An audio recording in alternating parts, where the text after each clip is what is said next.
The war is over. That is what everyone says. The church bells have stopped tolling for victories. The newspapers no longer speak of battlefields. Soldiers are returning home. Fathers are returning home. Brothers, son, husbands. The war is over. And if the war is over, then Papa is coming back. At least that is what Annabel Hartwell believes. Because her father promised, and Captain Henry Hartwell never broke a promise. Not to her. Never to her. So she waits. Every morning. Every afternoon. Every freezing night. She waits beside the old milestone outside Kingswell Village. The stone is weathered and cracked. The words carved into it are nearly worn away. But it stands exactly where her father said it would. Exactly where he told her to wait. When the war ends, wait here, Annie, and I'll find you. No matter what. So she waits. 3 days now. 3 days in the snow. 3 days with no proper meal. 3 days watching every carriage that rolls along the London road. 3 days searching every face. And every face belongs to someone else. Never him. The cold has become part of her. It lives in her boots. In her fingers. In her bones. Even hunger feels tired now. Her stomach no longer growls. It simply aches. A quiet ache. A passion ache. The kind that stays. The villagers see her. Of course they do. They simply choose not to stop. A baker passes carrying warm loaves. A farmer drives his cart by. 2 ladies cross the road rather than walk near her. Nobody is cruel enough to push her away. But nobody is kind enough to help. To them, she has become part of the landscape. Like the milestone. Like the snow. Like the bare winter trees. Something sad. Something unfortunate. Something easier not to look at. Annabel pulls her thin coat tighter around herself. It does very little good. The coat belonged to her mother once. Before her mother died. Before her father left for war. Before everything became waiting. The wind cuts across the road. Sharp. Merciless. She shivers. Then straightens. Because Papa might come today. And she wants him to see her waiting exactly where she promised she would be. A promise for a promise. That seems fair. A carriage rattles past. She stands quickly. Hope surges. The door opens. An elderly couple climbs down. Not Papa. The hope fades. But only a little. Because the next carriage might be his. The one after that. Or the one after that. A small hand closes around the coin hidden inside her pocket. Her last coin. 1 lonely copper piece. She could buy bread. A little soup, perhaps. Maybe enough to quiet the ache. But she has not spent it. Because she has a better plan. If someone important comes through Kingswell, someone powerful, someone who can actually find people, then she will hire them. That is what grown-ups do. They hire people, and she has money. Not much, but enough. At least she hopes so. The afternoon sky grows darker. Clouds gather overhead. Snow begins falling again. Slowly, silently. Then something changes. The village notices it first. A strange stillness settles over the road. The baker stops talking. The farmer removes his hat. The innkeeper rushes outside. Even the horses seem quieter. Annabel frowns. Then she hears it. Hoofbeats. Many hoofbeats. A black carriage emerges through the falling snow. Large. Elegant. Intimidating. It moves like something carved from shadow itself. Riders flank it on both sides. Footmen follow behind. Everything about it speaks of wealth, power, authority. The entire village seems to hold its breath. Mothers pull children closer. Shopkeepers straighten immediately. Men bow their heads. Annabel has never seen people react this way before. The carriage rolls toward the center of Kingswell and stops. No one speaks. No one thars. The door opens. A polished boot touches the ground. Then another. The man who emerges looks less like a nobleman and more like a storm given human form. Tall, broad-shouldered, dressed entirely in black, a dark greatcoat, black gloves, black Hessian boots polished so brightly they reflect the snow. His face is severe, handsome in the way dangerous things often are. Sharp cheekbones, strong jaw, eyes the color of winter ice, eyes that seem to see everything and forgive nothing. Lord Arthur Blackwood, Viscount Ravenshaw. Even Annabel knows the name. Everyone knows the name. She has heard whispers, stories, warnings. Children are told to behave or Lord Ravenshaw will hear of it. Tenants fear letters bearing his seal. Merchants lower their voices when discussing him. People speak his name the way sailors speak of storms. With caution, with respect, with fear. But Annabelle notices something else. He looks powerful.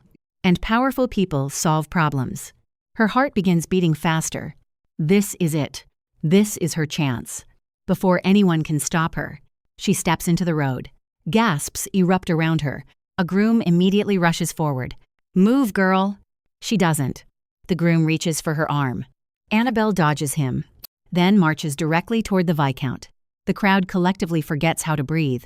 The innkeeper looks ready to faint. A woman covers her mouth. Someone mutters a prayer. Lord Ravenshaw stops walking. His gaze settles on the small figure standing before him. Snowflakes gather in Annabelle's hair. Her boots are worn through. Her cheeks are pale from cold. But she stands very straight, very brave, or perhaps very desperate. Sometimes there is little difference. She pulls the copper coin from her pocket, holds it out, and says the simplest truth she knows. "Please find my papa." Silence. Complete silence. The village seems frozen. Even the wind pauses. Annabelle keeps her hand extended. The coin trembles slightly. "I can pay." A shocked whisper spreads through the crowd. The child has lost her senses. Does she know who she's speaking to? Does she understand what she's done? Lord Ravenshaw simply looks at her, his expression unreadable. Seconds pass. Long, heavy seconds. Annabelle swallows, then decides honesty is usually best. "My papa is missing." Still nothing. "If you're as important as everyone says." Her voice grows stronger. "Then you can find him." A few villagers close their eyes. Certain disaster is coming.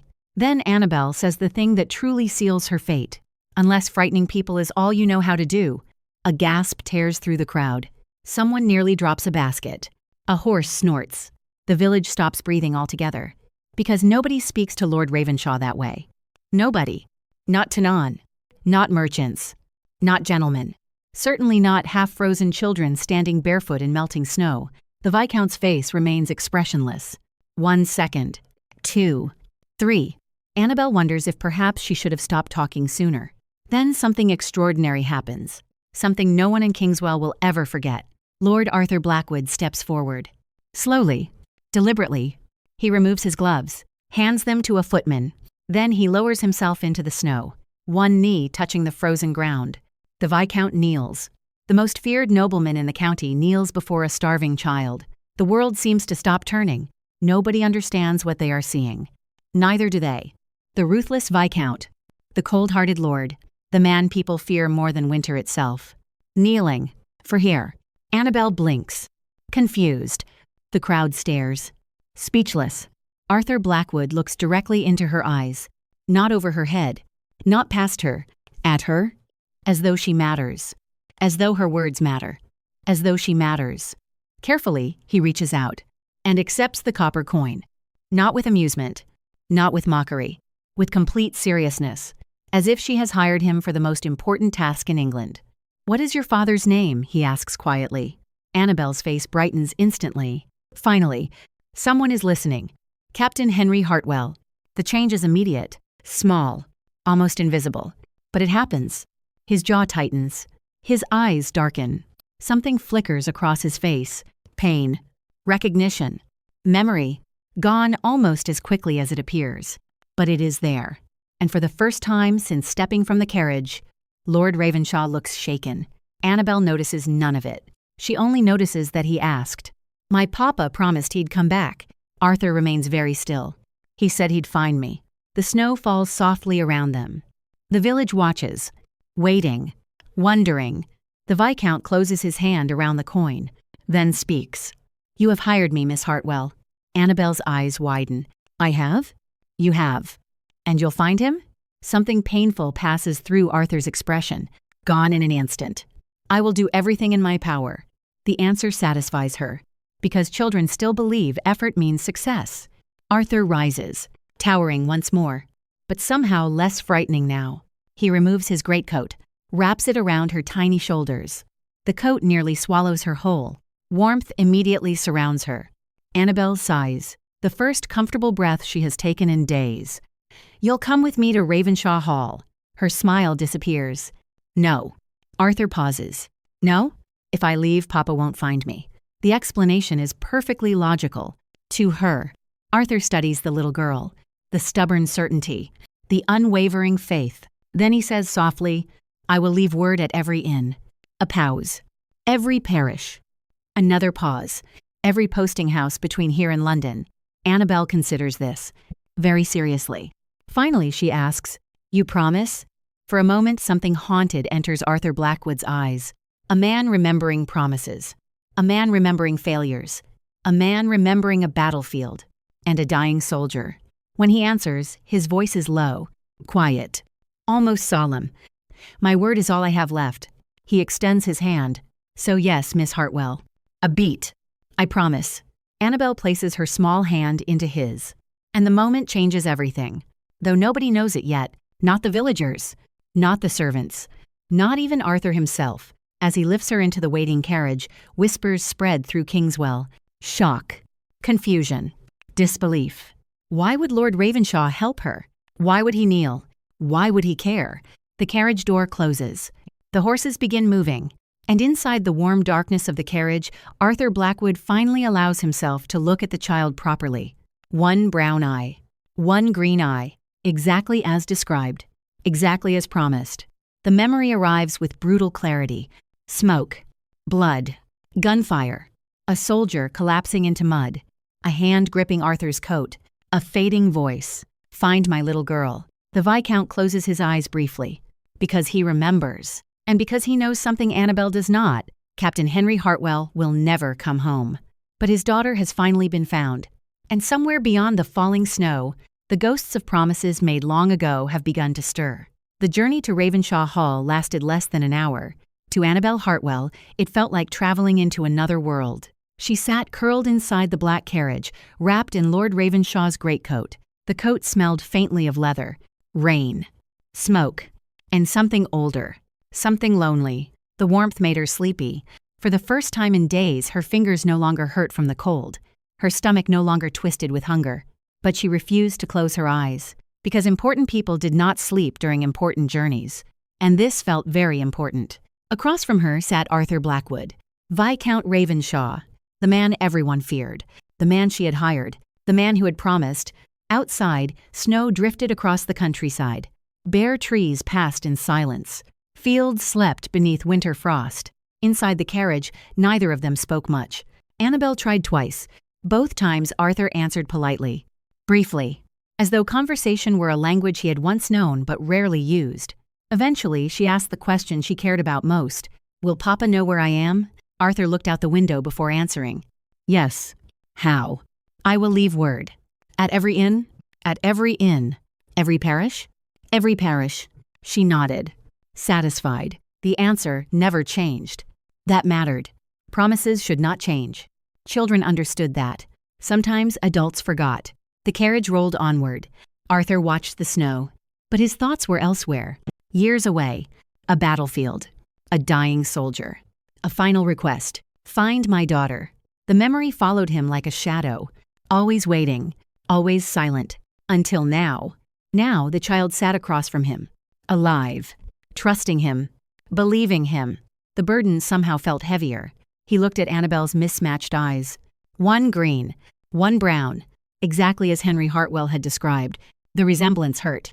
Not because she looked like her father. Because she looked like hope. And Arthur had spent too many years disappointing hope. The carriage rounded a bend. Then Ravenshaw Hall appeared. Even through the falling snow, it dominated the landscape. Ancient stone walls. Tall windows. Towering chimneys. Dark ivy-climbing weathered masonry. The estate stood atop a gentle rise like a sleeping giant watching over the county. Beautiful. Impressive. And somehow deeply sad. Annabel pressed her face against the glass. "Oh." Arthur followed her gaze. He saw the same house he had seen all his life. Cold. Silent. Heavy with memory. Annabel saw something entirely different. A castle. Arthur almost corrected her. Then decided not to. The carriage approached the front drive. Servants appeared immediately.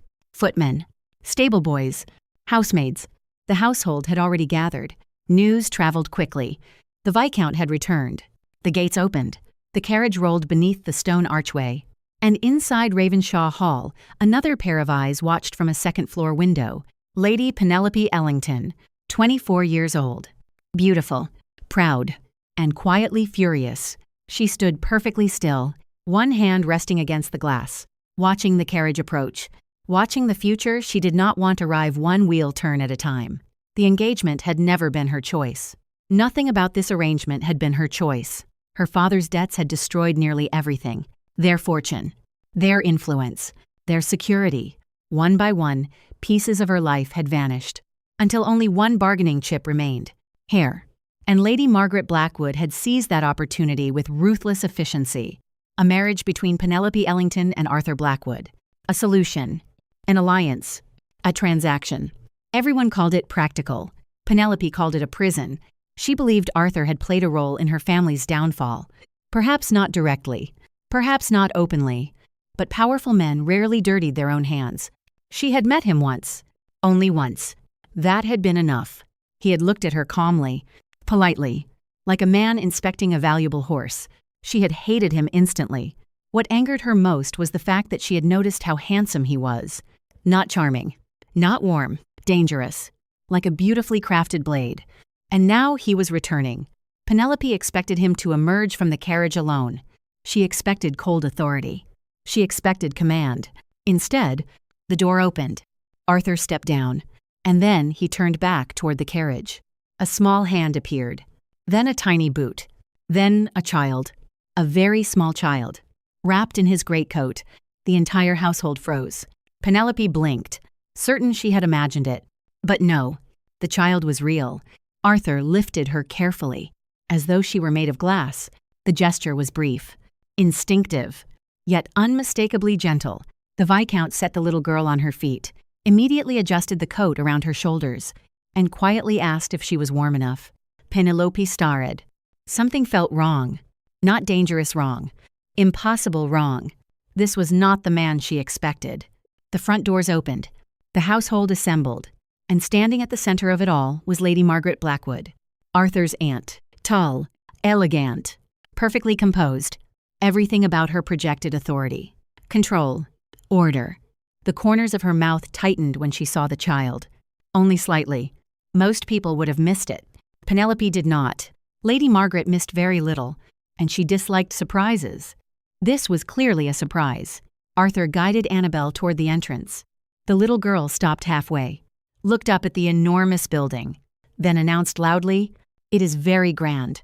A pause. Then, but rather gloomy, several servants gasped. One maid nearly laughed. Arthur's mouth twitched. Almost. Not quite a smile, but close. Very close. The household seemed unsure how to react. Nobody criticized Ravenshaw Hall. Nobody. Yet the child appeared completely sincere, as though she were discussing weather. Not insulting one of England's finest estates, Penelope found herself fighting a smile. The little girl then noticed her standing near the doorway. Everything else vanished. "Oh," Annabel stared. Penelope blinked. Annabel blinked back, then smiled. The kind of smile children give when they discover something wonderful. "You are beautiful." The entrance hall fell silent. Penelope had received countless compliments throughout her life. Most carried motives, expectations, manipulations. This one carried nothing except honesty. The simplicity caught her off guard. "Thank you," Penelope said softly. Annabel nodded, then leaned closer, as though sharing a secret. "Are you a princess?" A footman choked. Penelope laughed before she could stop herself. The sound surprised everyone, including her. "No." Annabel looked disappointed, then thoughtful, then suddenly excited. "Are you going to marry Lord Ravenshaw?" The laughter disappeared. Instantly, the question struck like a stone dropped into still water. Arthur stiffened. Penelope's smile faded. Lady Margaret watched closely, very closely. Annabel remained blissfully unaware. She continued, "If you are, he must love you very much." Silence. Cold, uncomfortable silence. The child frowned. Confused. "That is why people marry, isn't it?" Nobody answered, because nobody wanted to answer, especially not Penelope. Love had never entered negotiations. Debt had. Property had. Inheritance had. Duty had. Love remained notably absent. Penelope finally managed a careful response. Life is sometimes more complicated than that. Annabel considered this, then nodded politely. Though she clearly did not understand, children often struggled with adult nonsense. Arthur looked away first. Something shadowed his expression. Something old. Something painful. Then the moment passed. Servants resumed moving. The household returned to life. And Annabel followed Arthur into Ravenshaw Hall. The warmth hit her immediately. She stopped walking. Simply stood there, amazed. Massive fireplaces. Golden candlelight. Polished floors. Portraits staring down from high walls. The air smelled of wood smoke and beeswax. Home. Not her home, but someone's. And after days in the snow, it felt miraculous. Arthur began issuing instructions. Quickly, efficiently, a physician. Warm water, food, clean clothes, a room prepared immediately. The orders came one after another. No hesitation. No discussion. The household moved instantly. Penelope watched carefully. Arthur's voice remained calm, controlled. But beneath the authority was something else. Concern. Genuine concern. Again, it felt impossible. Lady Margaret stepped forward. Arthur. Her tone was smooth, measured. What exactly is this? Arthur did not look at her. A child. I can see that. A pause. Why is she here? Annabel looked between them, suddenly uncertain. Arthur's answer arrived without hesitation. Because she belongs under this roof. The statement landed heavily. Lady Margaret's expression cooled. The hall is not an orphanage. No. Arthur finally met her gaze. It is my home. The atmosphere shifted. Subtle. Dangerous. Penelope noticed. So did Lady Margaret. Neither woman spoke, but both understood. This disagreement was not about the child. Not entirely. Dinner that evening proved even more interesting. Annabel sat between Penelope and Arthur. A placement no one had planned. A placement Annabel arranged herself, because she liked both of them. And children saw no reason not to sit beside people they liked. The meal began formally, quietly, until Annabel started talking. Then silence became impossible. She asked questions about everything. The paintings, the silverware, the enormous chandelier, the strange names attached to distant relatives in portraits. Eventually, she announced to an entire dining room full of servants that Lord Ravenshaw was helping find her father. Because he was good. The words echoed. Good. No one had used that word for Arthur Blackwood in years. Perhaps ever. Several servants exchanged glances. Penelope looked toward Arthur, waiting, expecting correction, expecting embarrassment. Instead, Arthur said nothing. Nothing at all. He simply continued eating, as though the statement caused him no discomfort, though Penelope noticed his hand tighten slightly around his wineglass. Across the table, Lady Margaret looked displeased. Very displeased. The child continued happily. He promised. Arthur went still. Annabel smiled. Papas keep promises. Then, she added softly, and I think lords should too. The room grew quiet. Arthur lowered his gaze. For a brief moment, something vulnerable appeared in his expression. Gone almost immediately. But Penelope saw it. And once seen, it could not be unseen. After dinner, Annabel was escorted upstairs, fed, bathed, wrapped in warmth. For the first time in months, she slept in a real bed. A soft bed. A safe bed. A bed where she did not have to listen for footsteps outside. Downstairs, Ravenshaw Hall returned to its usual rhythms. Servants worked. Candles burned lower. Conversations faded. The night deepened. Penelope found herself unable to sleep. Restlessness drove her from her room. She wandered the upper corridor, quietly, thoughtfully, trying to understand what she had witnessed, trying to reconcile the ruthless Viscount with the man who carried freezing children through snowstorms. The contradiction irritated her, because contradictions demanded answers. Then she saw him. At the far end of the corridor, standing outside Annabel's room, alone, motionless, Arthur Blackwood, the feared Viscount, the man everyone obeyed, the man everyone feared. He stood before a child's door as though facing a battlefield. His shoulders were tense, his expression unreadable. In one hand, he held a folded letter, old, worn, frequently handled. Penelope watched from the shadows. He did not enter, did not knock, did not move. He simply stood there, looking at the closed door, listening perhaps, making certain the child remained safe. Then Arthur lowered his gaze to the letter. Pain crossed his face. Ralph. Unprotected. Gone in an instant. But real. Terribly real. Penelope's breath caught, because for the first time she saw something she had never expected to find in Arthur Blackwood. Not cruelty. Not arrogance. Not power. Loneliness. Profound loneliness. The kind carried by people who spend years pretending they need no one. The corridor remained silent. The candle flames flickered softly. And Penelope realized something deeply unsettling. The man she had prepared herself to hate was not the man standing before her now. Arthur finally slipped the letter back into his coat, looked once more toward Annabel's door, then walked away. Alone, Penelope remained where she was, watching the empty corridor, listening to the distant sounds of Ravenshaw Hall, and wondering whether she had misjudged him. For the first time since arriving at Ravenshaw, she feared the answer might be yes. Far below them, hidden within the dark heart of the estate, Lady Margaret Blackwood sat alone beside a dying fire, thinking, calculating, watching. The child had arrived unexpectedly. The child was changing things, changing Arthur. And change was dangerous. Very dangerous indeed. The flames crackled softly. Lady Margaret stared into the fire and began planning. Annabel Hartwell woke with one thought. Papa. Not the warm blankets. Not the fire. Not the tray of food waiting beside her. Papa.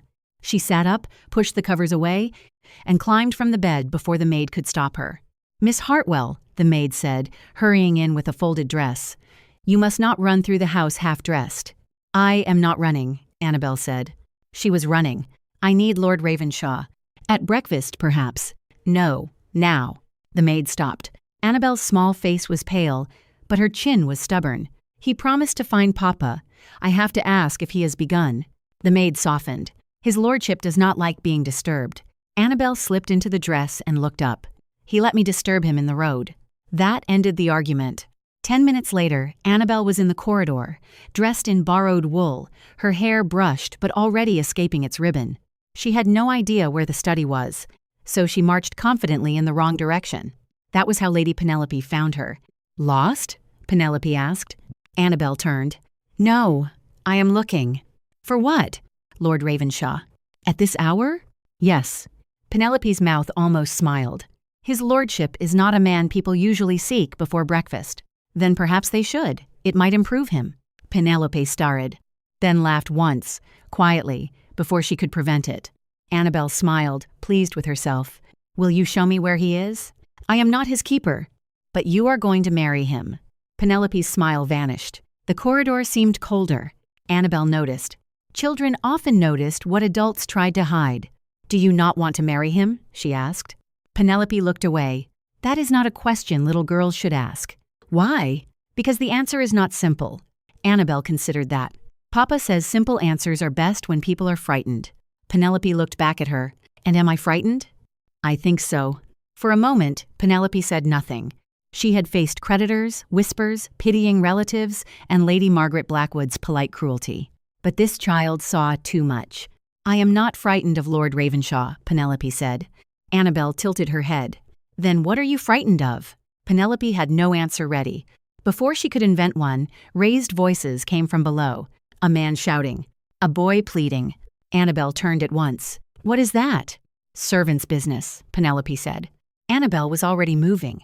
Penelope caught her hand. Annabel, if someone is crying, it is not only servant's business. Then she pulled free and ran toward the back stairs. Penelope followed. In the servants' courtyard, a small crowd had gathered. Mr. Vale, the estate steward, stood with a ledger beneath his arm and judgment in his face.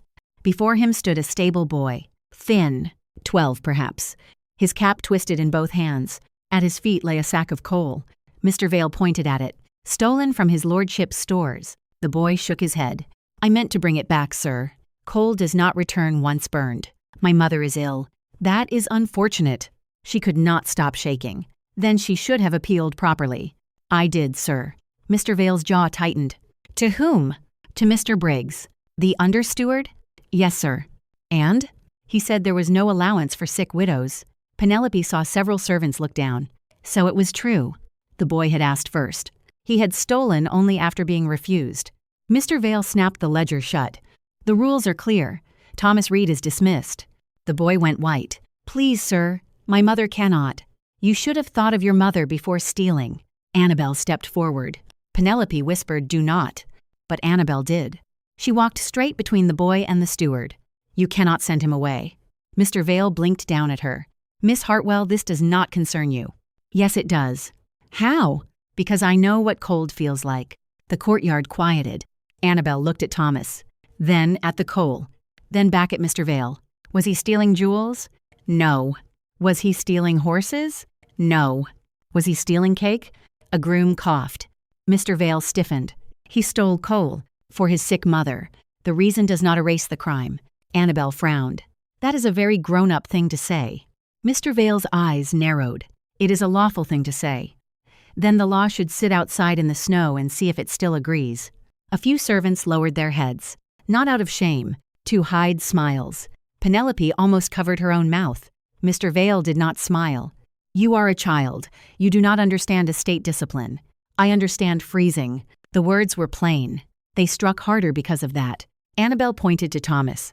Lord Ravenshaw would not let his mother freeze. The courtyard went still. Mr. Vale gave a short laugh. You have known his lordship one day. Yes. Then you do not know him at all. Annabel lifted her chin. I know he knelt in the snow to hear me. Silence. I know he gave me his coat. More silence. I know he promised. A pause. And people who promise must be good, or they should not promise. Penelope looked toward the archway. Arthur Blackwood stood there. No one had heard him arrive. Beside him stood Lady Margaret. Arthur's face revealed nothing. Lady Margaret's did. She was displeased. Not loudly, not openly, but entirely. Mr. Vale turned and bowed. My lord. Thomas immediately lowered his head. Annabel did not bow. She ran to Arthur. They are dismissing him. Arthur looked down at her. For stealing coal? Yes. For whom? His mother. Arthur's eyes moved to Thomas. Your mother is ill? Thomas swallowed. Yes, my lord. You asked for help first? Thomas hesitated. Mr. Vale answered quickly. My lord, the boy claims. Arthur's gaze cut to him. I asked the boy. Thomas looked terrified. Yes, my lord, I asked Mr. Briggs. Arthur turned to Mr. Vale. Is that true? Mr. Vale's mouth tightened. It may be, my lord. I was not informed. Why not? Such minor appeals are handled below my level. Arthur's voice dropped. A sick widow asking not to freeze is below your level? No one moved. Lady Margaret stepped forward. Arthur, the theft remains. Annabel looked between them. But he was cold. Lady Margaret smiled thinly. Many people are cold, child. Society does not survive by rewarding every desperate hand. Annabel's face fell. Arthur saw it. Penelope saw him see it. That was the moment. The household knew what Lord Ravenshaw was supposed to do. Dismiss the boy. Defend order. Protect his reputation. Be feared. Annabel looked up at him with complete trust. You will help them, won't you? Arthur was silent. The silence stretched too long. Thomas began to shake. Mr. Vale waited. Lady Margaret watched.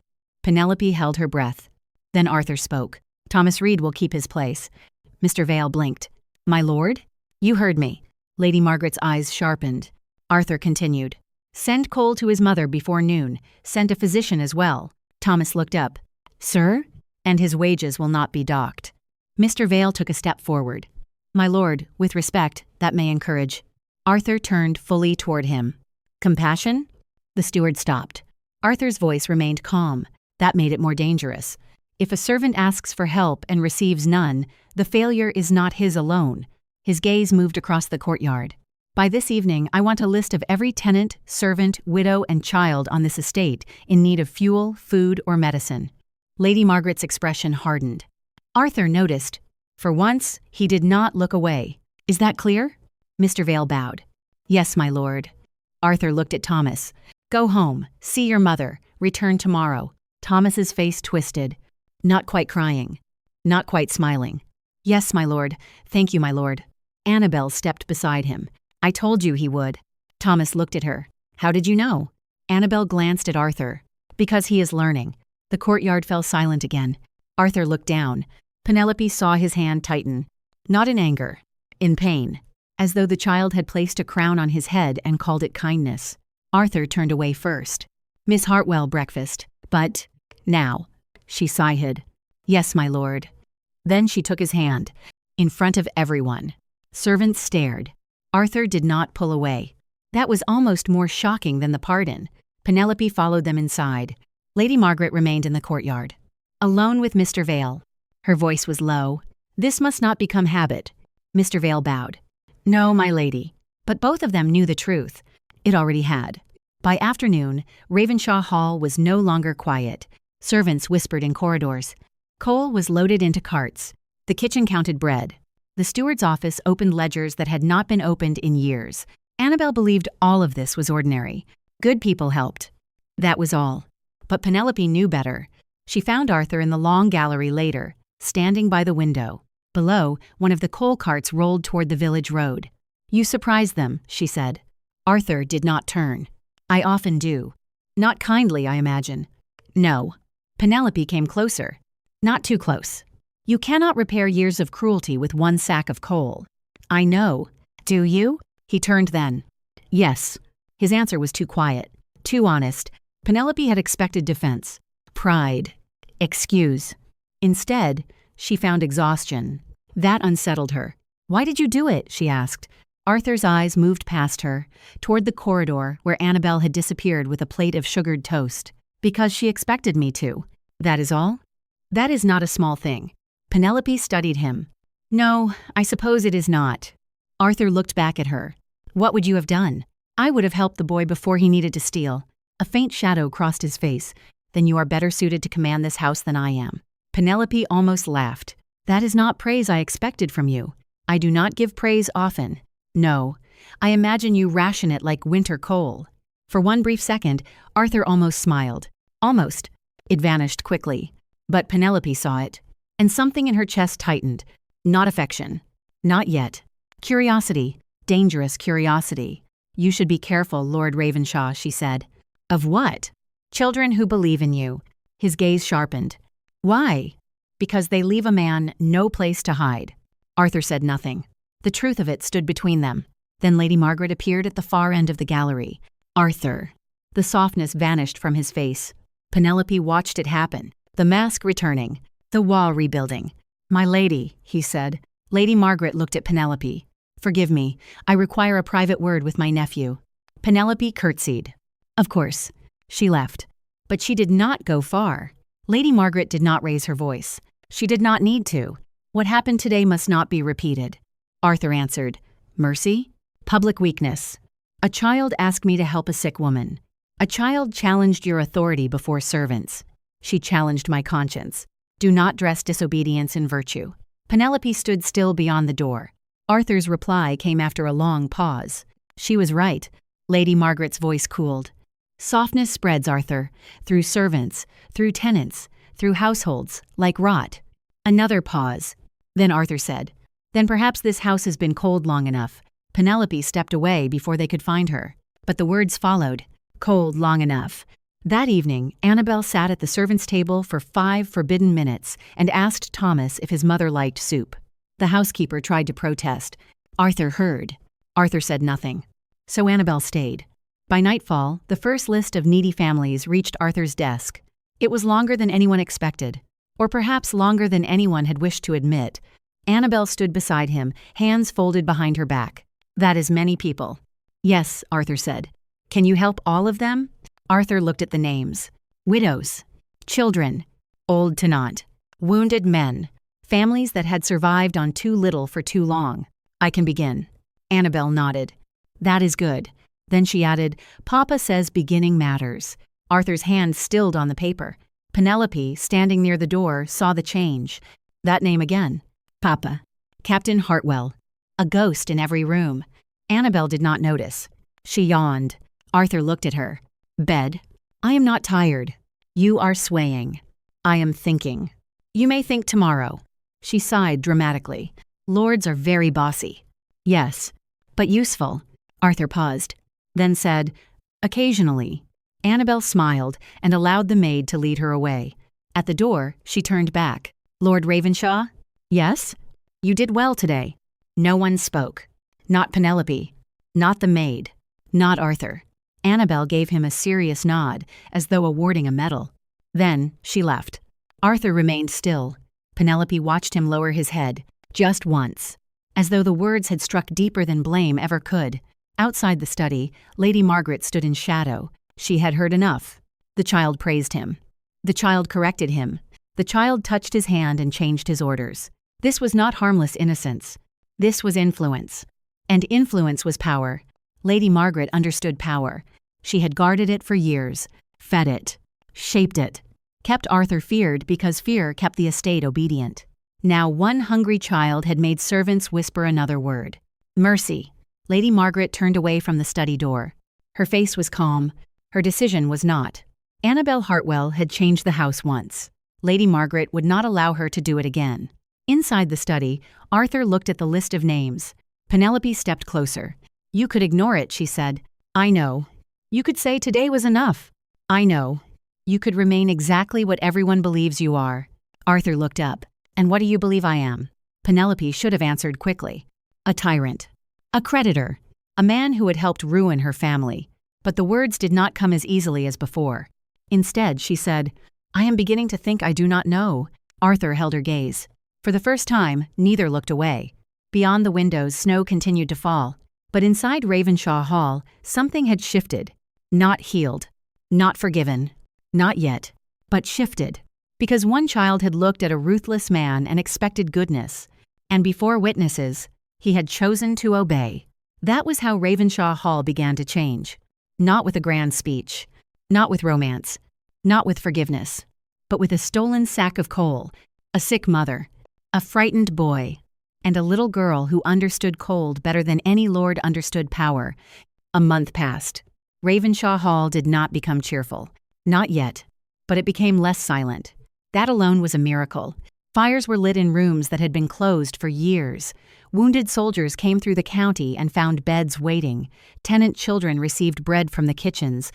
Coal carts left the stable yard twice a week now, not secretly, not as charity whispered through back doors, but by order of Lord Ravenshaw himself. The servants noticed. The tenants noticed. Lady Margaret noticed most of all, and Annabel noticed nothing strange about it. To her, this was simply what should have happened all along. One afternoon, she stood at the front steps beside Arthur, watching two boys carry blankets toward a wagon. Thomas says his mother is much better, she said. Arthur glanced down at her. Does he? Yes, she can sit by the fire now. That is good news. Annabel nodded solemnly. You are becoming very good at being good. A footman nearly dropped the bundle in his arms. Arthur looked away. Penelope, standing near the doorway, saw the corner of his mouth move. Not a smile. Almost. Those almost smiles had become dangerous to her.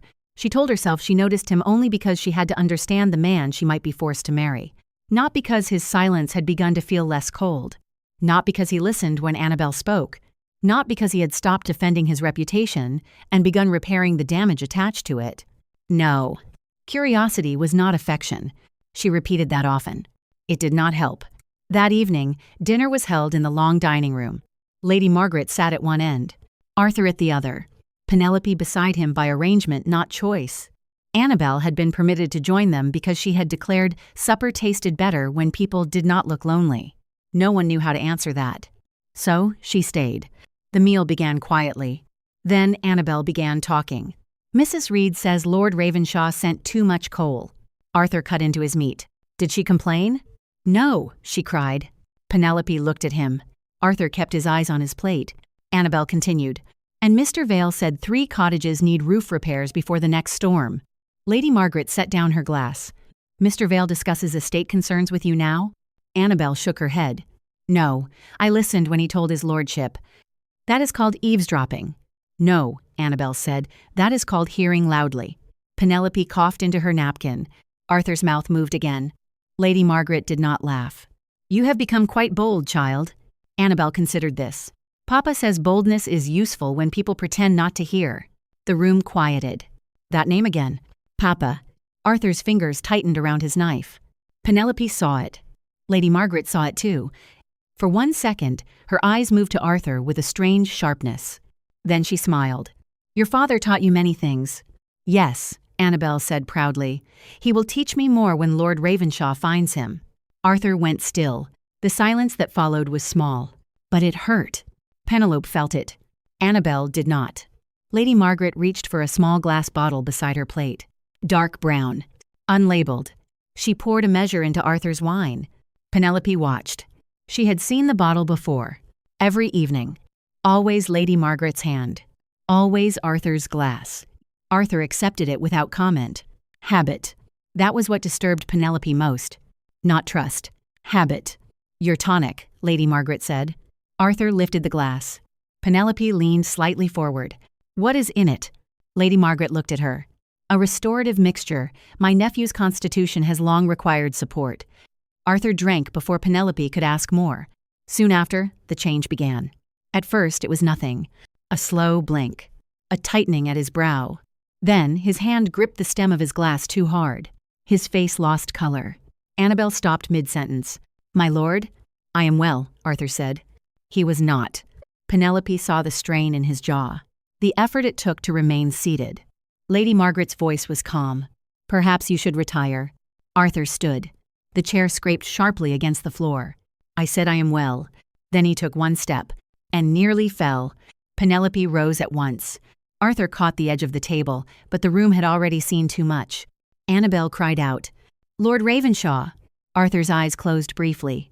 When they opened, they were unfocused. Angry. Ashamed. I require air. He left the room.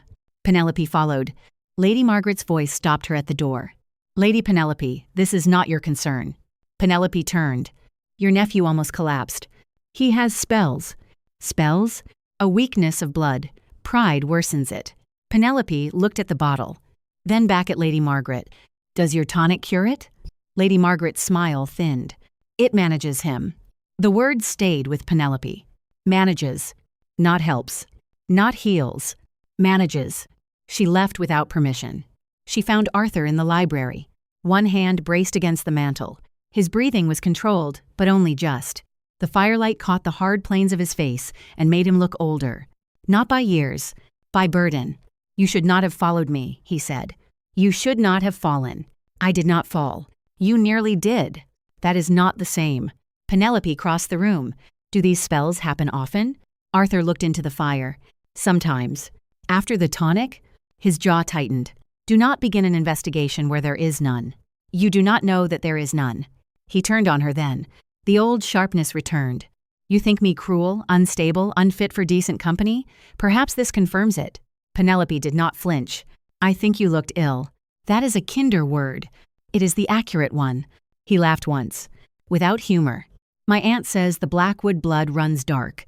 That men in my family are prone to temper, fog, weakness. She says control is the only cure. And do you believe her? I have had little reason not to. Penelope stepped closer. Not touching him. Not yet. Arthur. His eyes moved to hers. It was the first time she had used his Christian name. The room changed. Quietly. Dangerously. You were not cruel tonight, she said. You were frightened. He looked away. I am never frightened.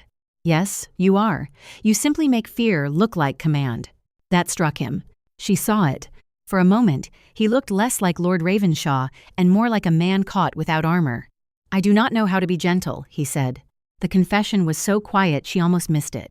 Then he continued. When I try, it feels like stepping onto thin ice. Penelope's voice softened. Then step carefully. He looked at her again. And if it breaks? Then stop pretending you were born to drown. Silence. Long. Close. The kind of silence that said more than touch ever could. Arthur's hand loosened from the mantel. Penelope noticed how much he hated being seen like this. Weak. Uncertain. Human. It made him easier to fear. And harder to hate. At the door, Annabel's small voice broke the moment. Are you dying? Both turned. She stood in the doorway in her nightdress, hair loose, face pale with worry. Arthur straightened immediately. No. You looked like you were. I was not. Grown-ups say that when they do not want children worried. Penelope almost smiled. Arthur did not. Annabel crossed the room and stood before him. You must not die before finding Papa. The words hit him visibly. He knelt. Slowly. As he had done in the road. I will not die tonight, Miss Hartwell. That is not very comforting. It is the truth. Promise longer. Arthur hesitated. Penelope saw the pain move across his face. Annabel waited. He said, "I promise to try." She considered this. Trying is acceptable when honest. Then she reached up and placed her small hand against his cheek. Arthur went still, completely still. "You are cold," she said. His voice was rough. "So are you. Back to bed." Annabel sighed. Everyone says that when conversations become important, but she obeyed. Penelope walked her to the door and sent for the maid. When she returned, Arthur had turned back to the fire. "You handle her gently," she said. "I handle her poorly. She trusts you. That is what I fear." Penelope did not answer, because she understood. Trust was a gift and a sentence. The next morning, Penelope began looking. Not openly. Lady Margaret controlled too much for open suspicion, so Penelope asked small questions. A maid mentioned that Lady Margaret kept the medicine cabinet key. A footman said all letters passed through her sitting room before reaching Arthur. The housekeeper admitted that several servants dismissed for insolence had begged to speak with his lordship first. Their petitions had vanished. By afternoon, Penelope found herself in the estate office. Mr. Vale was absent. His ledgers remained. She should not have opened them. She did. The first page chilled her. Eviction orders. Wage reductions. Dismissals. All signed Arthur Blackwood. All dated while Arthur had still been at war. Penelope turned another page. Then another. More orders. More signatures. Same hand. Too smooth. Too careful. Too perfect. She compared them to a letter Arthur had written that morning regarding coal deliveries. The difference was slight, but there. His true signature was bold, impatient, uneven at the end. These signatures were controlled, practiced, copied, forged. Penelope's pulse quickened. The door opened. She shut the ledger too late. Lady Margaret stood there, still, elegant, cold. "Lady Penelope." Penelope rose. "I was looking for Mr. Vale." "In a closed ledger?" Penelope held her gaze. "I was curious. Curiosity is a dangerous habit in women with uncertain futures." Penelope smiled politely. "So is underestimating them." For a long moment, neither moved. Then Lady Margaret stepped closer. "You are here because your family has no choice. Do not mistake your presence for authority." Penelope's face burned, but she did not look away. "And do you mistake authority for innocence, my lady?" Lady Margaret's eyes sharpened. Before she could answer, Arthur entered. He looked from one woman to the other. "What is this?" Lady Margaret smiled first. Lady Penelope lost her way. Penelope looked at Arthur. Then at the ledger. Then back at Lady Margaret. "No," she said. "I believe I may have found it." Arthur's gaze dropped to the ledger. Lady Margaret's smile disappeared. Only for a second. But Penelope saw it. And Arthur saw Penelope see it. That evening, when the house slept, Penelope returned to the office. This time she was not alone. Arthur came with her. No candles in the corridor. No servants. No Lady Margaret. Only the two of them and the sound of winter pressing against the windows.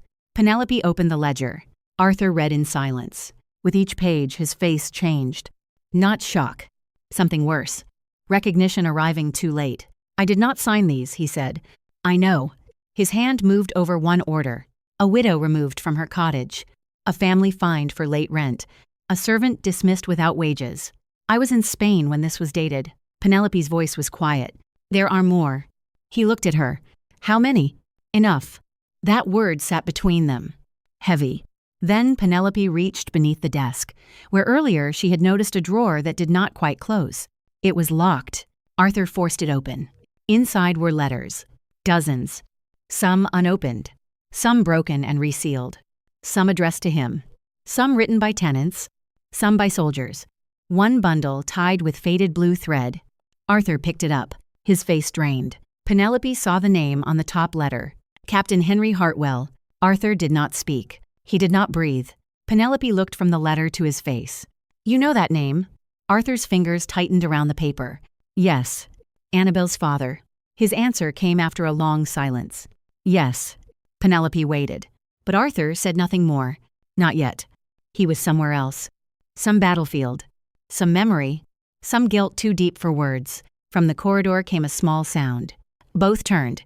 Annabel stood there, half hidden by shadow, clutching her doll. "I had a bad dream," she whispered. Arthur quickly lowered the letters, but not quickly enough. Annabel looked at the bundle, then at him. "Is that from Papa?" No one answered. That was answer enough to frighten her. Arthur knelt. Miss Hartwell. She stepped back. Why do you have Papa's letters? Penelope's heart tightened. Arthur looked as though the question had struck him through the chest. Before he could respond, footsteps sounded down the corridor. Lady Margaret's voice called softly, "Annabel?" The child turned. Lady Margaret appeared at the far end of the hall, holding a candle. Her gaze moved over the open drawer. The letters. Arthur. Penelope. Then her face softened. Too quickly. "My dear child," she said. "What are you doing out of bed?" Annabel looked confused. Afraid. Arthur rose slowly. Lady Margaret's hand tightened around the candle. For one breath, no one moved. Then Annabel whispered, "I want my papa." The words broke something in the room. Arthur closed his eyes. Penelope understood then. The letters were not merely hidden. The truth was hidden too, and somewhere inside that truth was the reason Arthur Blackwood had knelt in the snow. Lady Margaret stepped forward. "Come, child, you are tired." Arthur's voice cut through the corridor. "No." Lady Margaret stopped. Arthur opened his eyes. They were clear now, cold, but not empty. "Annabel stays with me." Lady Margaret's expression froze. Penelope felt the house shift again. Another crack in the ice. Another door opened. Another secret refusing to remain buried. Annabel stood between them all, small and frightened, still waiting for a father who had not come home. Arthur looked down at the letters in his hand, then at Penelope, then at the child. And for the first time since Annabel arrived at Ravenshaw Hall, he looked like a man who understood that mercy was not enough. Soon, he would have to tell the truth. And the truth would hurt her more than the cold ever had. The letters lay on Arthur Blackwood's desk like evidence. Not paper. Evidence. Penelope stood beside the fire, arms folded, watching him read the first one for the third time. He had not spoken in nearly 10 minutes. That frightened her more than anger would have. Arthur was not a man who wasted silence. He used it. But this silence was different. This one had weight. This one had grief inside it. At last Penelope said, "You knew him." Arthur's fingers tightened around the letter. "Yes." "Captain Hartwell." "Yes." "Annabel's father." Arthur closed his eyes. For a moment, he looked as if even breathing hurt. Then he opened them again. "He saved my life." Penelope did not move. Outside the library, Ravenshaw Hall slept.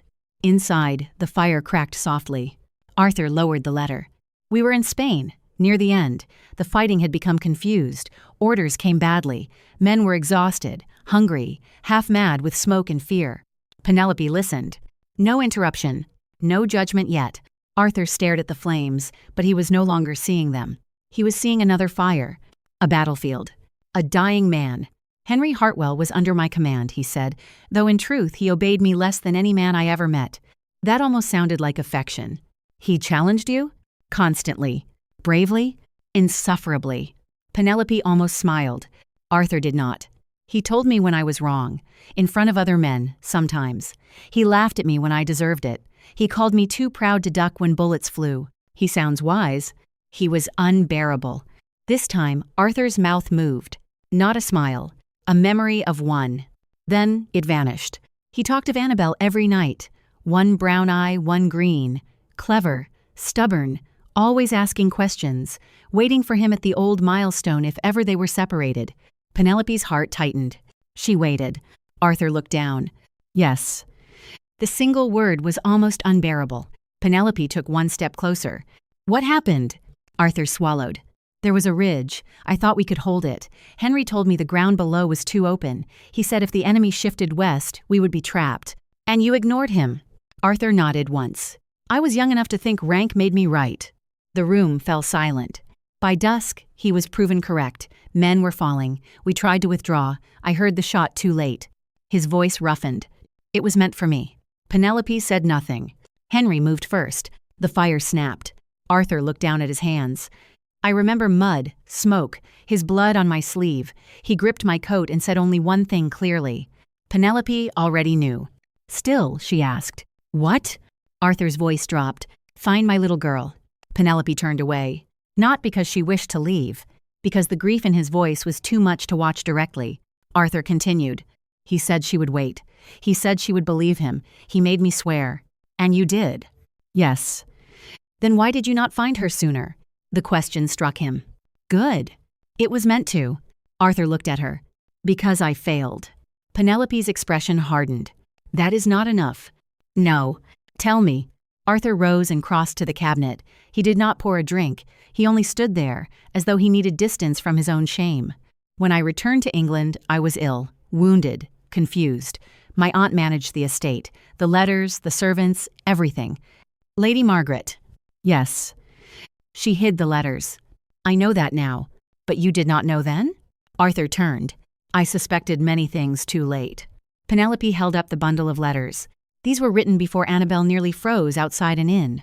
His face tightened. I know. She was waiting while these sat in a drawer. I know. She was hungry. I know. She believed her father was coming home. Arthur's voice broke. I know. The room went quiet. Penelope stopped, because now she saw it. Not innocence. Not absolution. But torment. Arthur Blackwood had been living inside this guilt long before Annabel stepped into the road. Penelope lowered the letters. You should have told her. Yes. She deserves the truth. Yes. Then why haven't you? Arthur looked toward the door, as if Annabel might appear there by speaking her name, because the truth is the only thing I cannot protect her from. Penelope softened despite herself. Arthur. He looked at her. She survived the cold because she believed he would come, he said. She refused food because she wanted to save her coin to hire someone. She looked at me in that road as though I could repair the world. His voice lowered. I can feed her, warm her, guard her, but I cannot give back what I cost her. Penelope's anger did not leave. It changed shape. You did not fire the shot. No, but I stood where it was aimed. That is not the same thing. To me, it is. Before Penelope could answer, a small sound came from the corner of the room. Both turned. Annabel sat in the deep chair near the hearth, wrapped in a blanket, eyes wide open. Penelope's heart stopped. She had been asleep earlier, or they had thought she was. Arthur went still. Annabel looked from Penelope to Arthur. Her voice was small. Papa saved you? Arthur did not answer fast enough. That was answer enough. Annabel stood slowly. The blanket slipped from her shoulders. Papa is not coming? Penelope whispered. Annabel. But the child stepped back. No. Arthur moved toward her. Miss Hartwell. No. Her voice sharpened. Not loud. Wounded. You promised to find him. I promised to do everything in my power. You knew. Arthur froze. Annabel's face crumpled. You knew Papa was dead. The words entered the room and changed it forever. Arthur knelt. Not like the road. Not solemnly. Desperately. Yes. Annabel shook her head. No. Yes. No, because Papa promised. I know. He does not break promises. I know. He said he would find me. Arthur's eyes shone. He tried. That broke her. Not loudly. Not dramatically. She simply folded inward, as if her little body could no longer hold the truth. Penelope rushed forward, but Annabel pulled away from both of them. Do not. Arthur stayed on one knee. His face was pale. Annabel, your father was brave. I do not want brave. Her voice cracked. I want Papa. No one had an answer for that. There was no answer. Not in all the books of law. Not in all the prayers of England. Not in all the power of a viscount. Annabel backed toward the door. Penelope reached out. Let me come with you. No. Please. I want to be alone. Arthur rose. I cannot let you run through the house upset. Annabel looked at him then. Really looked. For the first time, not with trust. With betrayal. You let me wait. Arthur looked as though she had struck him. Annabel ran. Penelope moved to follow, but Arthur caught her wrist. Gently. Let her. She is a child. She needs to cry where no one watches. Penelope stared at him. She needs someone. She needed the truth sooner. His voice was hollow, and I was too much of a coward to give it. Penelope pulled her wrist free, not harshly, then stopped being one. She left the library. Annabel was not in the corridor. Not on the stairs. Not in her room. Penelope searched quickly, quietly, calling her name. No answer. At last, she found a small shape behind the heavy curtains of the upper gallery. Annabel sat curled against the wall, knees drawn to her chest. Penelope knelt nearby, not too close. May I sit? Annabel did not answer. Penelope sat anyway. For a while, neither spoke. Then Annabel whispered, If the war is over, why did he not come home? Penelope's throat tightened. Because war is cruel. But Papa was good. Yes. Good people should come home. I know. That is how stories are supposed to go. Penelope looked at the child. This is not the end of your story. Annabel wiped her face with her sleeve. It feels like it. Before Penelope could answer, footsteps approached. Penelope turned. Lady Margaret stood at the end of the gallery. Her expression softened when she saw Annabel. Too softened. Too sudden. My poor child, Lady Margaret said. Penelope rose. She needs rest. I imagine she needs comfort. She has it. Lady Margaret's eyes moved to Penelope. From you? The insult was quiet. Penelope did not take the bait. Annabel looked up. Did you know too? Lady Margaret paused. Then sighed. I knew Lord Ravenshaw was hiding something from you. Penelope stiffened. Careful. Lady Margaret ignored her. She came closer and lowered her voice. Men like Arthur keep what they want, even people. Annabel frowned through tears. What does that mean? It means grief makes men selfish. He was lonely. You gave him comfort. Perhaps he preferred you waiting here for him rather than searching elsewhere. Penelope stepped forward. That is enough. Lady Margaret looked at her calmly. Is it? Then she turned back to Annabel. My dear, not every adult tells the whole truth. Annabel's face changed. A dangerous thing entered it. Hope. Not healed hope. Desperate hope. What truth? Penelope felt the room tilt. Annabel, come with me. But Lady Margaret spoke first. Suppose your father was not dead. The child stopped breathing. Penelope's blood went cold. Lady Margaret, suppose there were confusion, reports mistaken, soldiers found after being thought lost. Annabel stood. Papa is alive? Lady Margaret's voice became gentle, cruelly gentle. I heard he may have been seen. Where? Near the old chapel beyond the woods. Penelope moved toward Annabel. No, that is not true. Lady Margaret's eyes flashed. And how would you know? Because you are lying. Annabel looked between them. Her small face twisted with confusion. Lady Margaret held out a hand. If Arthur knows, he will stop you. He wants you here. Lady Penelope wants peace before her marriage, but you deserve to see for yourself. Penelope said firmly, Annabel, listen to me. Your father loved you. Arthur has done wrong, but this is not the way. Annabel looked at her. Would you stop me if it were your father? Penelope had no answer fast enough. Annabel stepped away. Lady Margaret smiled softly. There is a side gate. We can go quietly. If I am wrong, I will bring you back. Penelope blocked the path. You will not take her anywhere. Lady Margaret's face hardened. For 1 second, the mask slipped. Then a maid appeared at the stairs. My lady, Lady Penelope, Mr. Vale is asking for you below. Something about the tenants' accounts. Penelope glanced back. Only one glance, but it was enough. Lady Margaret took Annabel's hand. By the time Penelope turned again, the child was moving.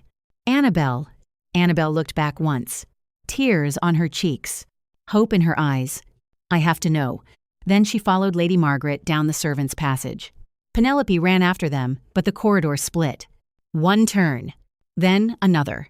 A door closed somewhere below. By the time she reached the garden entrance, it was empty. Only cold air remained. And in the mud near the gate lay a shawl. Blue wool. Penelope's shawl. The one she had worn that morning. She bent slowly and picked it up. Her hands went cold. Not from winter, from understanding. Lady Margaret had not only taken Annabel, she had left evidence. Penelope turned back toward the house and ran. Arthur met her in the hall. One look at her face, and all color drained from his. What happened? Penelope held up the shawl. Annabel is gone. Arthur went utterly still. With whom? Penelope's voice shook with fury. Lady Margaret. For the first time since Penelope had known him, Arthur Blackwood looked afraid. Not controlled. Not severe. Afraid. Then he moved. Fast. Where? The ruined chapel. Arthur stopped. Only for a second. Then something terrible passed across his face. Penelope saw it. Recognition. Dread. Rage. Arthur? He turned toward the doors. Get the magistrate. Wake the house. Trust no one Lady Margaret sends. Where are you going? To bring her back. Penelope caught his arm. Alive. Arthur looked at her. His eyes were no longer winter glass. They were fire. Alive, he said.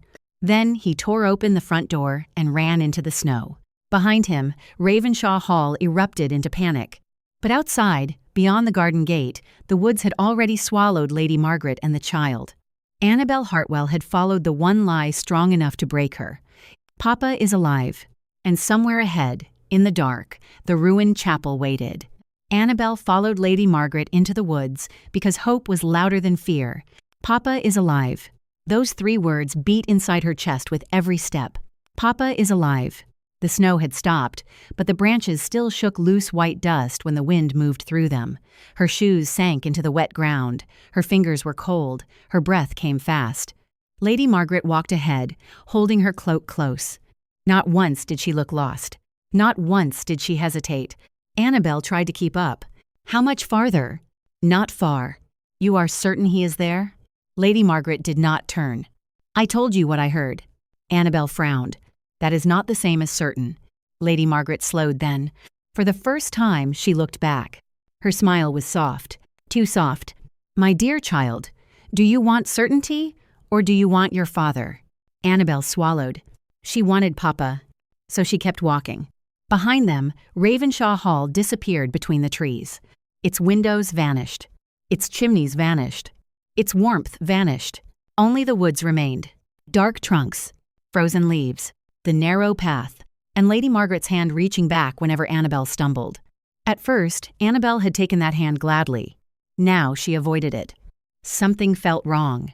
Not wrong enough to turn back, just wrong enough to make her heart beat faster.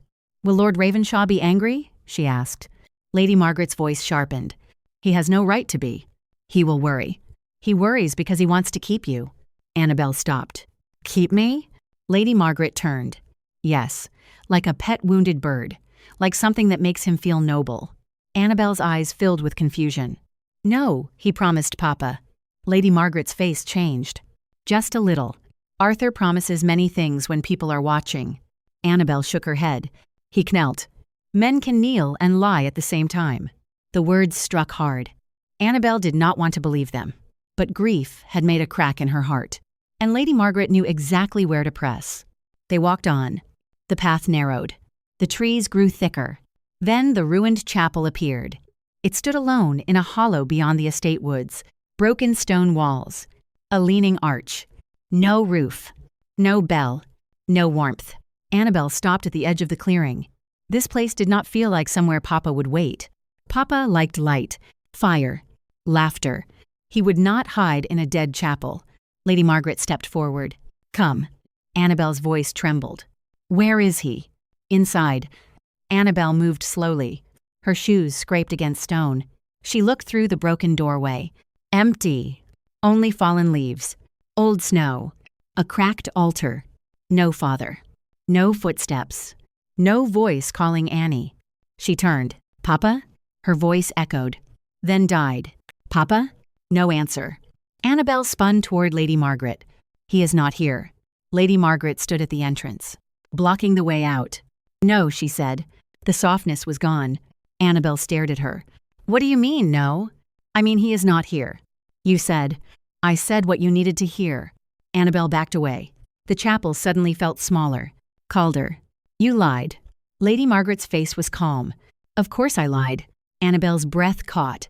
At Ravenshaw Hall, Arthur reached the garden gate with mud on his boots and terror in his chest. He found the first sign there. A ribbon. Small. Brown. Annabel's. It lay half buried near the path. Arthur picked it up. His hand closed around it. For 1 second he could not move. Then Penelope arrived behind him, breathless, cloak thrown over her dress. The maid confessed, she said. Arthur turned. What maid? Martha. Lady Margaret paid her to say she saw me walking Annabel toward the garden. She planted my shawl at the gate. Arthur's eyes darkened. She meant to blame you. Yes. Penelope held his gaze. And she meant for Annabel not to return. Arthur looked toward the woods. Something cold and violent moved across his face, but he mastered it. Barely. Where is the magistrate? On his way. I sent riders. Mr. Vale is being held in the hall. Good. I am coming with you. No. Yes. Penelope. You will not stop me. She used my name, my shawl, my silence. I am coming. Arthur stared at her. Then nodded once. Together, they entered the woods. Fast. No more ceremony. No more polite distance. Only urgency. The branches tore at Penelope's cloak.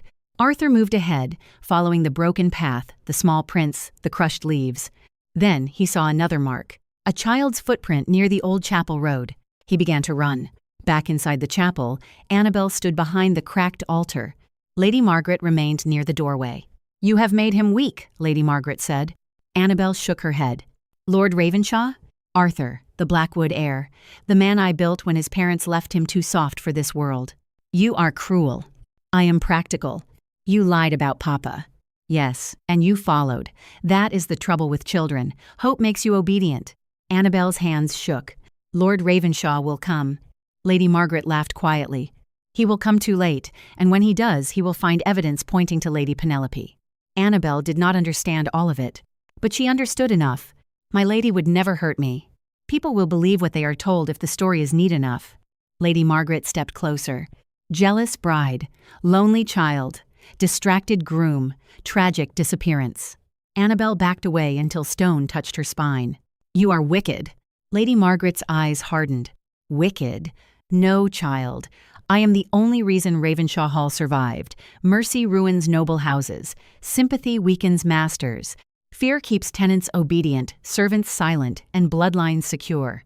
Annabel whispered, "Fear is not love." "No," Lady Margaret said, "love is worse."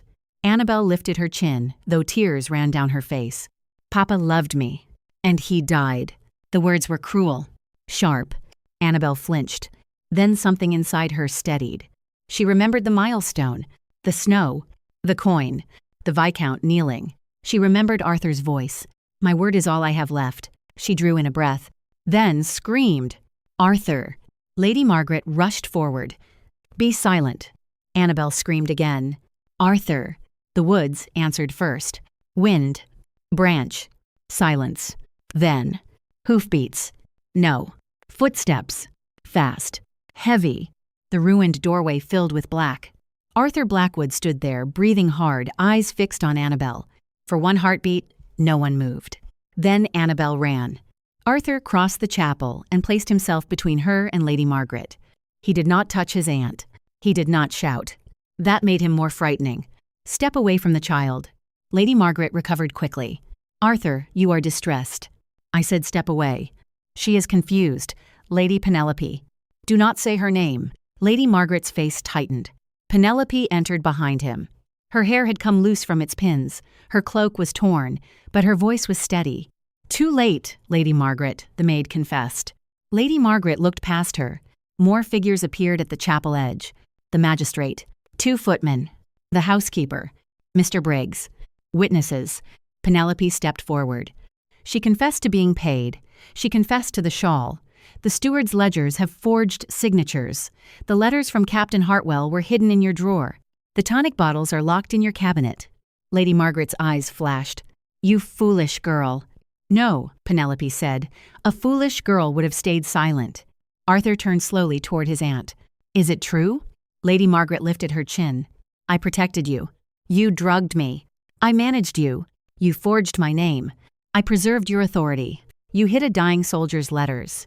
I kept you from throwing your life away over a beggar child." Annabel clutched Arthur's coat. He looked down at her, then back at Lady Margaret. "My name became a terror because of you." Lady Margaret's voice rose. "Your name became powerful because of me." "No." Arthur's voice was quiet, deadly quiet. "You mistook fear for loyalty, cruelty for strength, control for love." Lady Margaret stepped back. For the first time, fear touched her face. The magistrate moved forward. "Lady Margaret Blackwood, you will come with me." She looked at Arthur, waiting for him to stop it. He did not. The footman escorted her from the chapel. Even then, she did not plead. She only looked at Annabel once. Cold, defeated, hateful. Then she was gone. The chapel emptied slowly. Penelope remained near the doorway. Arthur knelt before Annabel, just as he had in the road. Only this time, he was shaking. "I am sorry," he said. Annabel stared at him. "Papa is truly dead?" Arthur closed his eyes, then opened them. "Yes." Her lips trembled. "He saved you?" "Yes." Annabel looked at him for a long moment, then whispered, "Then Papa chose you." Arthur broke. Not loudly, not dramatically. He bowed his head, and the first tear fell before he could hide it. Annabel stepped into his arms. He held her carefully, as though she were a promise finally returned. Penelope looked away, tears in her own eyes. Then Arthur reached out one hand. Not commanding. Asking. Penelope crossed the chapel and took it. The three of them stayed there while snow began to fall again through the broken roof. A child who had lost her father. A man who had carried the guilt of surviving. A woman who had come prepared to hate him. And around them, the ruined chapel no longer felt like an ending. It felt like the place where the truth had finally been dragged into the light. Ravenshaw Hall changed after Lady Margaret was taken away. Not all at once. Old houses do not become warm in a single night. Old wounds do not close because truth has finally been spoken. But something had shifted. The servants no longer lowered their voices when Arthur entered a room.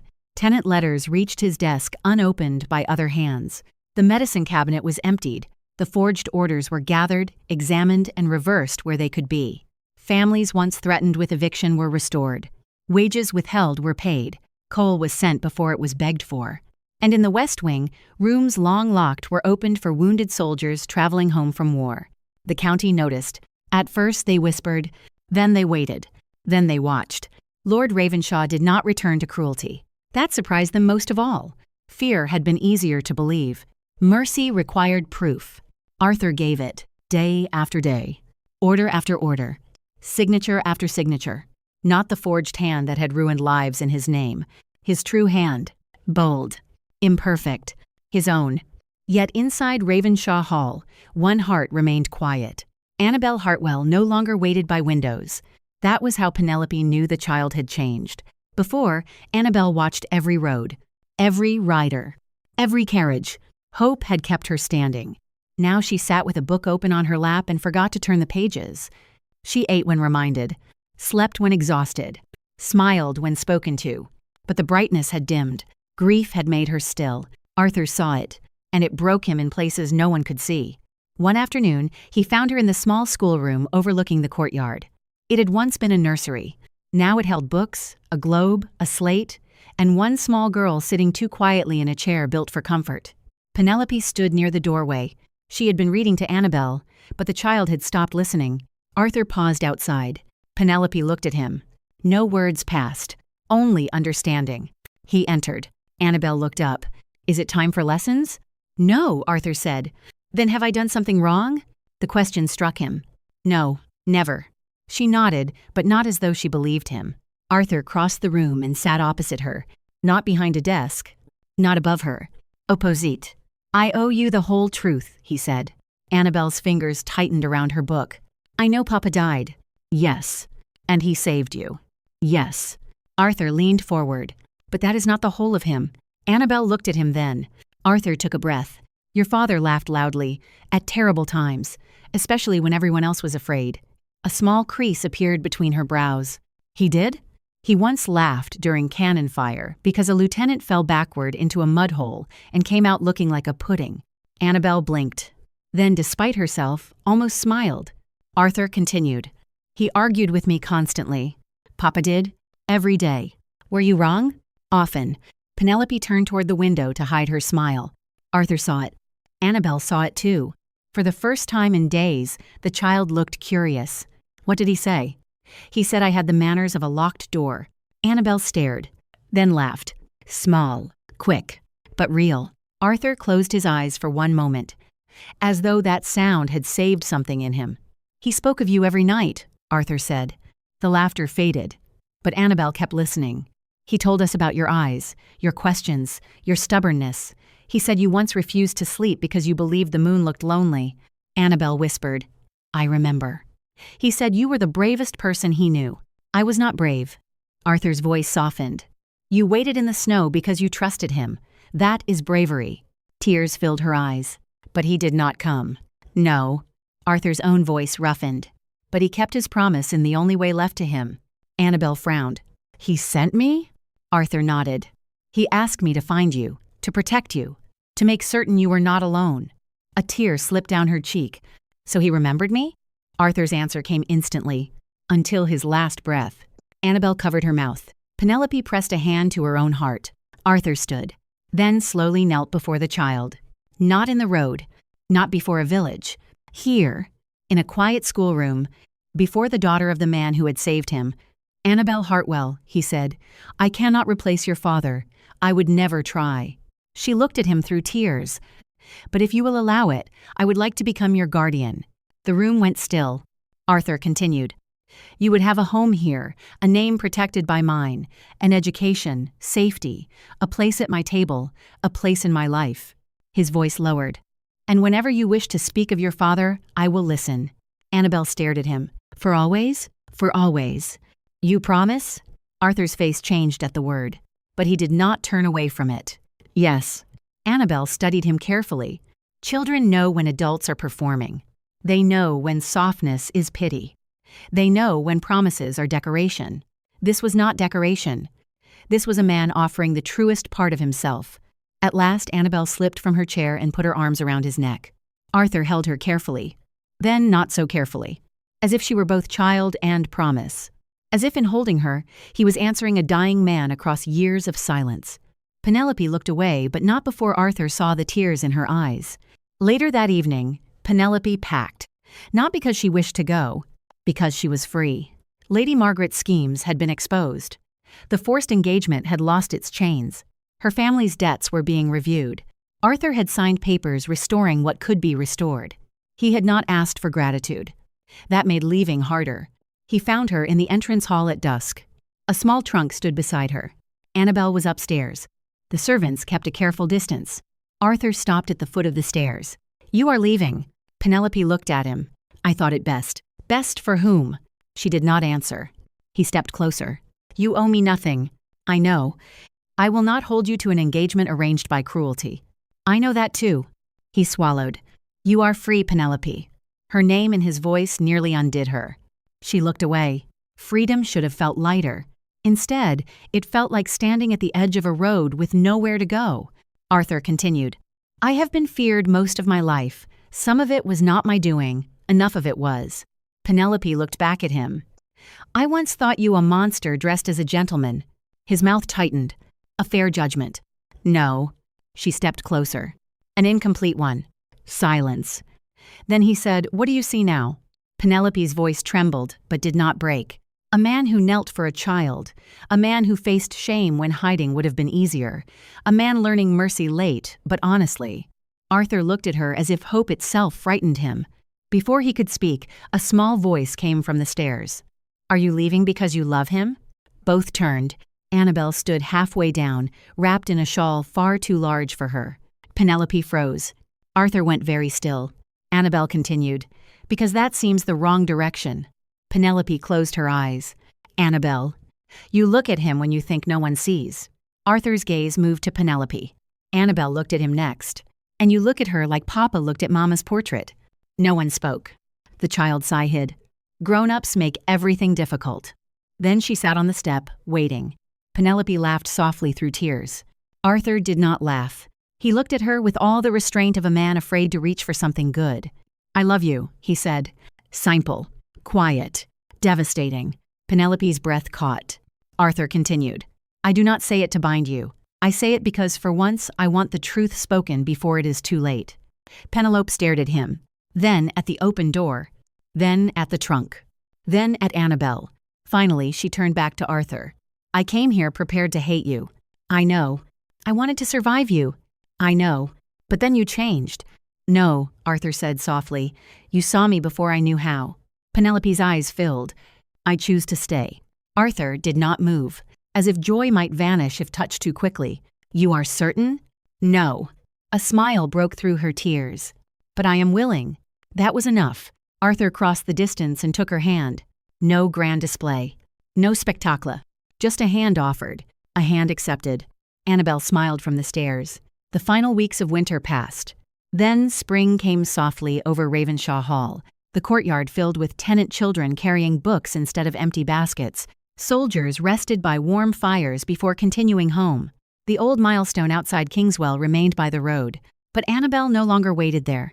One bright morning, she stood in the courtyard between Arthur and Penelope, her left hand in his, her right hand in hers.